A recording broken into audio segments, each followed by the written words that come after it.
मला घोड्याची जरा तब्येतच बरोबर नाही, म्हणून त्याला बिराडाव बांधून ठेवलाय. आणि दुसरी गुढी आहे तिकडे चरत्यात आहे. थोडीशी सावली होती झाडाची, त्या झाडास खाली बांधलाय उन्हाचा. आणि एक ठिकाणी मळ्यात जाऊन मी शेतकऱ्याला इचरून गवत आणलंय जरा त्याला कापून शेतात ना, तर चांगलं हिरवगार गवत आहे. खरं तर एवढं रानात बी गवत नाही. त्यांना आम्ही सांजचं सकाळचं आपलं थोडं थोडं बाजरी गहू चारतो या गोड्यांना सगळ्या. मलाची जरा तब्येतच बरोबर नसल्यामुळं मग त्याला बांधून ठेवलाय बिराडा. ते हिसतो या त्यांच्यात जायसाठी, पण उन्हाचा मग जास्त त्रास होईल त्याला, म्हणून मग इथं आता त्याला गवात टाकायचं झाडाखाली. दादा सोडर गावतात, चल टाकू त्याला.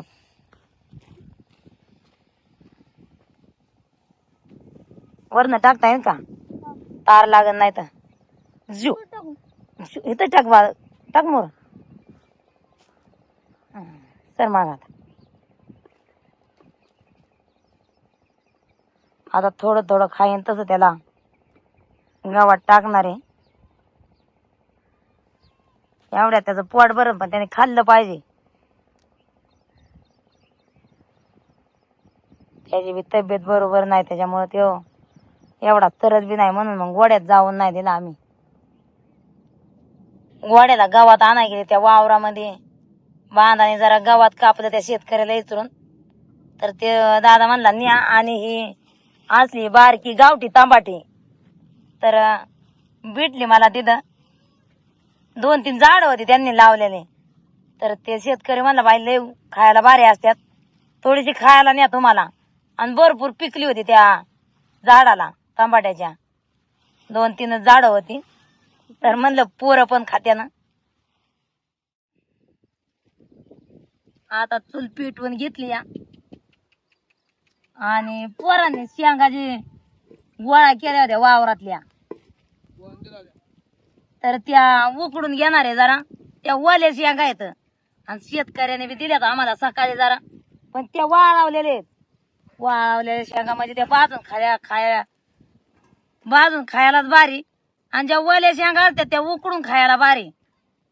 पाणी आता गरम करते तवर, आणि जरा शेंगा बी त्या धुवून घ्यायच्यात आहे. कालच्याला यातल्या ती कालच्या धरणं पोरं म्हणतात आई उकडून दे उकडून दे, पण उकडून द्यायलाच नाही भेटलं.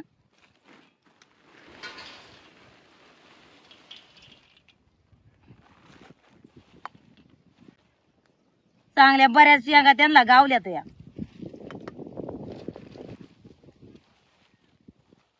आता या बादली मध्ये पाणी, त्या पाण्यात टाकून घेते.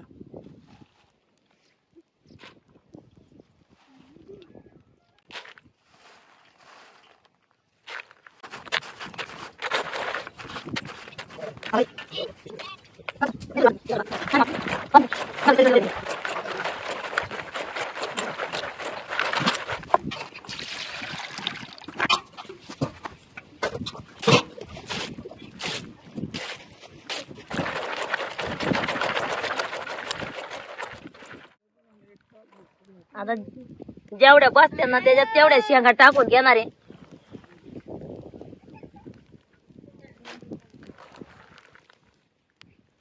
गचच भरलं बघून,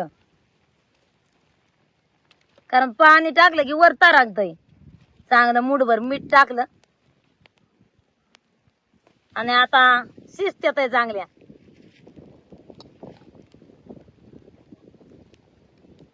त्याला म्हणजे मीठ जास्त टाकायला लागतं, तरच चव येते चांगल्या.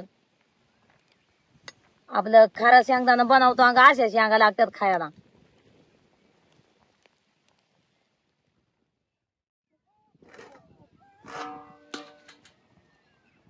आता शेंगा शिजवून चांगल्या तयार झाल्यात आहे.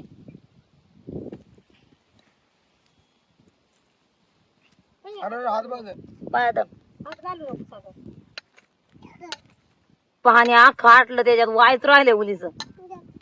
चांगल्या शिजावल्या.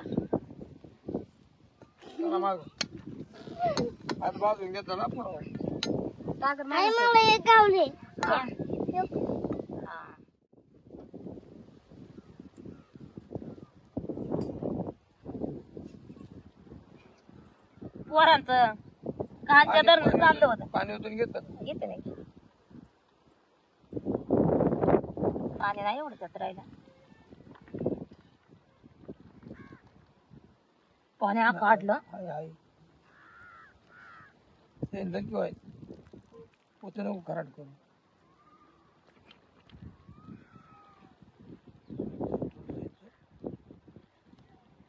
नाही राहिलं मामा.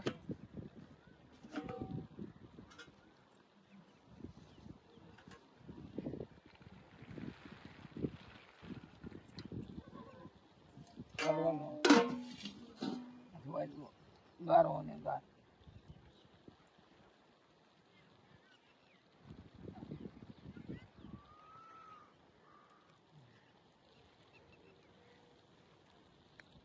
गरम आहे ना 5 मिनिट. माझा पोरांनो बस जागेवर बसा. सागऱ्याने खा. संग्राम सर आडेल थोडा तू बाळा इथं मध्ये.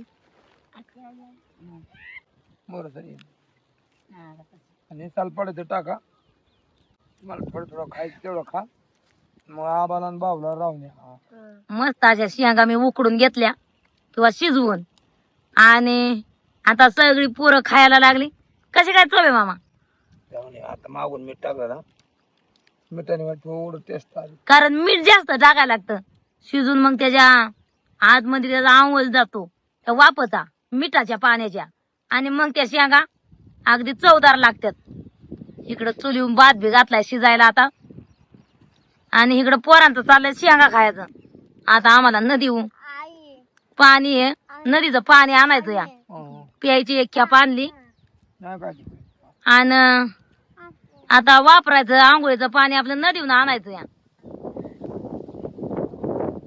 दादू कसं काय शेंगा लागतं पुरती रात मजा झाली ना. शेंगा खरं उकडल्या वाल्या असल्यामुळं वाळलेल्या शेंगा असल्या ना तर भाजून भारी लागतात आणि वाल्या शेंगा उकडल्या भारी लागतात. त्या पोरांनी गोळा केल्या होत्या जास्त. दीपाने आणि सागरने जास्त गोळा केल्या आणि त्याच्यात पुरतीराज 3 नंबर.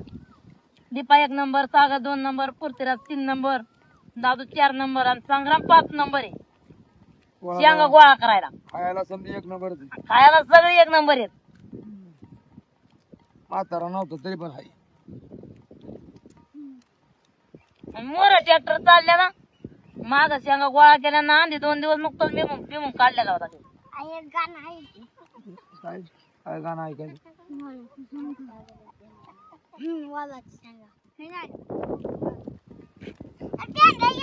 त्यांना एवढ्या म्हणजे ती काय काम करीत नाहीत का? मिंड्या व्हायचं नाही.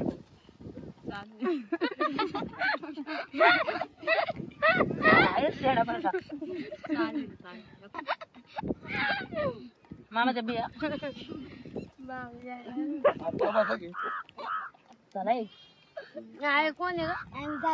तुम्हाला काय खाणार ना आम्हाला काम पडले. आता बिराड एका वावरात उचलून नेत होत ह्या शेतकऱ्याच्या आणि तिथं शेजारी दुसरा शेतकरी बसून द्यायना. राप पेरला होता खरं म्हणजे बांधकरी यांचं मग असतं. पण किती केलं तरी एकामेकाला देख होत नसतं. आम्ही बिराड निवून पाडलेला आम्हाला उचलून परत इथं माघारी आणायला जाऊ द्या. सगळी लोक सारखे नसतात. कोणाचा विचार वेगळं कोणाचा विचार वेगळं. आणि मेंढरावाल्याला ज्या शेतकऱ्याच्या विचारानुसार राहायला लागतं प्रत्येक ठिकाणी. आम्ही उन्हात बिराड उचलून नेलं आणि तिथं पाडलेलं परत त्या गोड्यावर टाकून माघारी आणलं. तिथं परत ते हाय त्या तळाव. नाही तर आमचा वाडा आहेत ना उठून दुसऱ्या वावरात जायचा होता ह्या शेतकऱ्याच्या. शेंगा इतक्याची भारी लागल्या ना जरा खाली आता दोघींनी आणि पोरांनी मामांनी पाहण्याला चाललोय. आता काय मोर भांडे नेले ते अर्चनाने भरून ठेवल्यात मोर आणि बाकीची चालवल्यात परत. इकडं खाली नदीचं पाणी आहे. इथं म्हणजे दर नाही तिला देऊन नाही जाग्यावर हाय. पण ते तसली जेल कुंभिका काय म्हणतात ती वाहून आलेली आहे आणि ती कडणी आखी इथून तिथून आहे. त्याच्यामुळे मग ही ताजी वर आणून भांडी भरून ठेवतो या. मला उचलू लागा त्याला उचलू लागा. भरलं ना ते पाणी? नाही अजून भरायचं तेवढंच पहिली ताजी. माय तुमचं हो पहिलेच आले तुम्ही.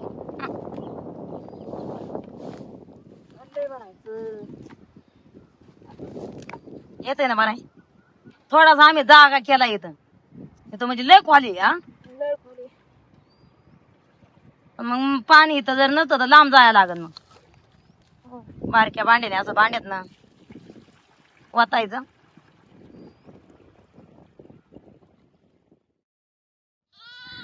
तिकडं कोंबड्याची कोकऱ्याची डालगी उकरी मी मोकळी सोडली जरा.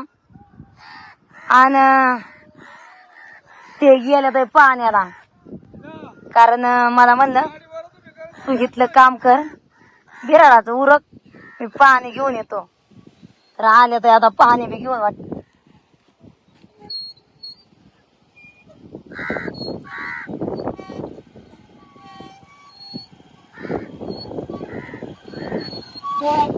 जोरात काम केला आता मोठा आहे गावलं ना. मग पाणी आता वापरायला आहे इकडं खाली नदी जवळ. आता यांनी मला परत मेन राहत. हा ना मग म्हणलं 2 डबडे आणून देतो जातो. बरं झालं म्हणलं लय लांब जायला लागत होता. ही मदत म्हणजे माझं उद्या सकाळपर्यंत पाणी पुरवली. इथला 5-6 थोडी नदीत पाणी आणीन त्या वकाच हे पाणी आणलं तुम्ही.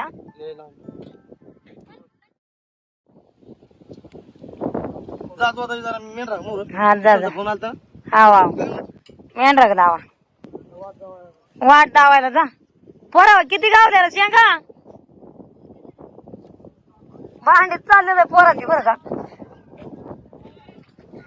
पाहिलं पोरांनो नांगरलेल्या वावरात भारी गोळा करताय ना तुम्ही.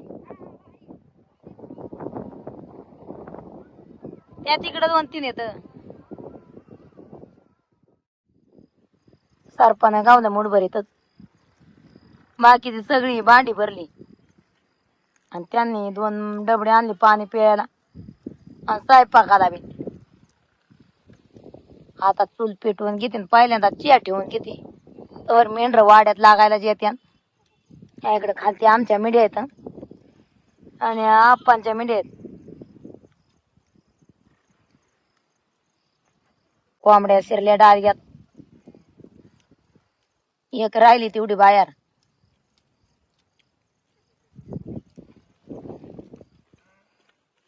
भुका लागल्यात ना बाळा तुम्हाला. आता ना तू भात देऊ का? खाता ना देते. नका खावा आता भात.